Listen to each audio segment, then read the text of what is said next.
Ibinyamakuru biratubwira amakuru y'ibibera ku isi, abanyapolitike bakatubwira imigabo n'imigambi yabo, abandi nabo bakatubarira inkuru zabo nababo. Nyamara ariko hari andi makuru batatubwira.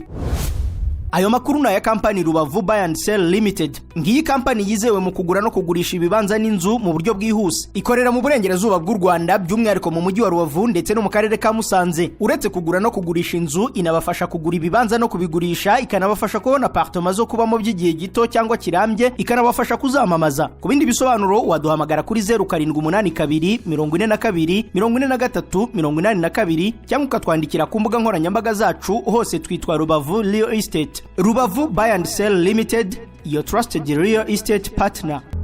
Welcome back to Rubavu Real Estate YouTube channel. Ni buri mushya kandi subscribe ukore no kunzogera tujye tubana buri munsi.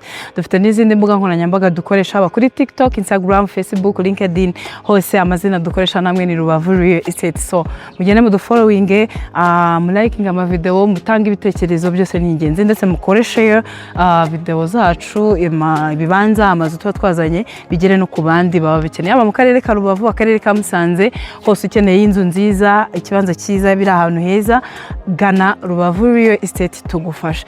Aha turi Rubavu, mu murenge wa Rubavu, inyuma gato y'ishuri cyangwa se ya kaminuza ya UTB, metero nya kugira ngo ugere ku muhanda wa kaburimbo, muri quartier nziza irimo amakadastre meza menshi, iri kubakwamo ama etage ndetse n'andi makadastre meza. Tubazaniye ikibanza, ni ikibanza cyiza kiri ku muhanda wo Mivene. Ikibanza cyacu ndetse gifite na fondation, ari amabuye arimo, na ahantu heza cyane. Ikibanza gifite metero kare 300, zoning area ni R1, na ahantu wakubaka etage cyangwa ugashyira inzu isanzwe, na ahantu heza cyane watuza famille yawe, kuko ni quartier nziza ituje kandi irimo n'amazu meza menshi. Turi kuhatangira miliyoni 27. Ushaka kuhasura mu bambere, ushaka kuhagera, duhamagare cyangwa twandikire kuri iyo nimero ubona kuri ekran yawe. Ushaka no kudusanga ahantu dukorera.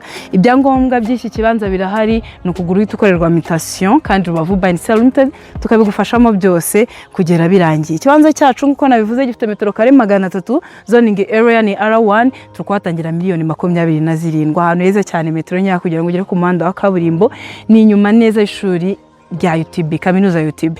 Duhamagare cyangwa twandikire. Ushobora no kudusanga ahantu dukorera mu mujyi wa Rubavu, mu nyubako izwi nka etage ko Habibu. Dukorera muri floor ya mbere, ni inyubako yubatse iruhande rw'isoko.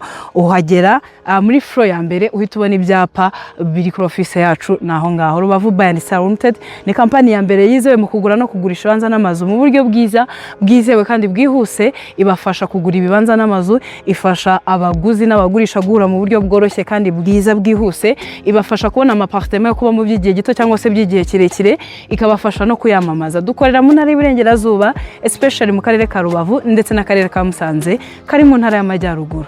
Rubavu Buy and Sell Limited, your trusted real estate partner, always here for you.